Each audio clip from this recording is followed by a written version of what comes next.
Hello and welcome to the MCTlive release note summary for the week of September 8th. In this summary, we will review our new loan level hedge cost reporting suite.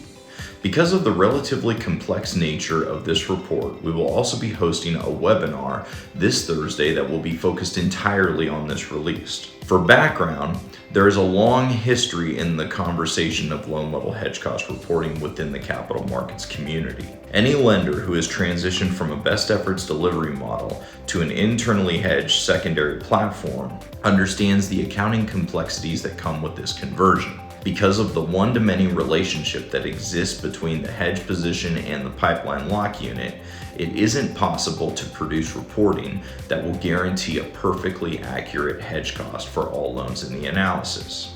However, we can show that with an adequate look-back period and a solid understanding of the required assumptions, these new reports will give a very robust estimate of hedge cost allocation at the loan level.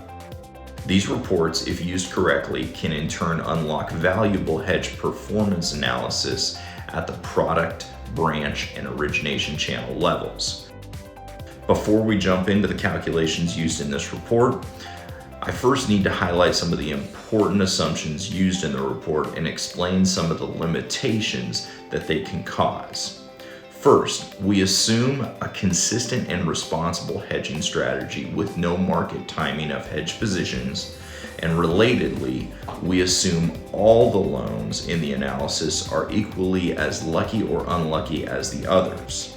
Second, we assume that the pipeline is hedged at a global optimal coverage ratio.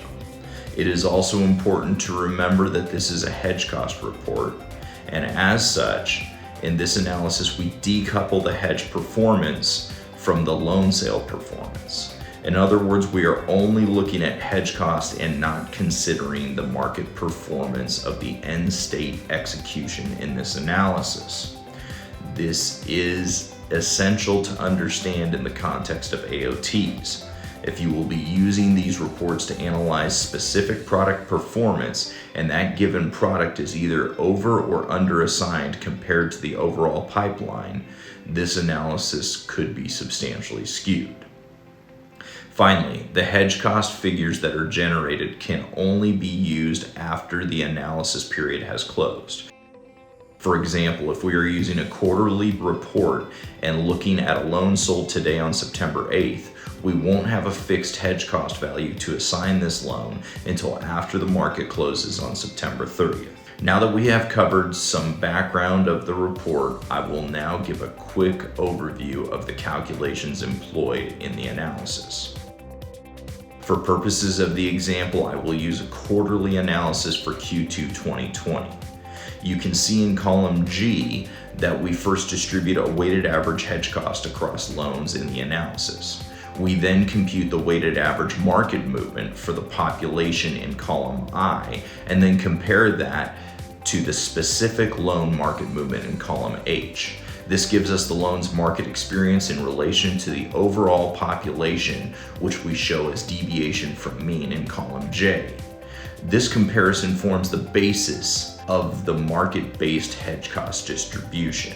Using line 3 as an example, you can see that while this loan experienced 150 basis point market movement improvement, it had a relative deterioration of 17 basis points when we compare it to the overall average population's average market movement of 167 basis points. Accordingly, you can see that while the unadjusted weighted average hedge cost for this loan is negative $1,900, when we adjust for the specific market experience within the analysis, the hedge cost associated with this loan is actually about $300 less, which is shown in the market weighted hedge cost field in column K. We then adjust for the amount of time that the loan sat in the hedge versus the overall population in order to account for the time value of money or roll cost associated with hedging this loan. We do this by comparing the days in hedge field in column L versus the weighted average days in hedge field in column M.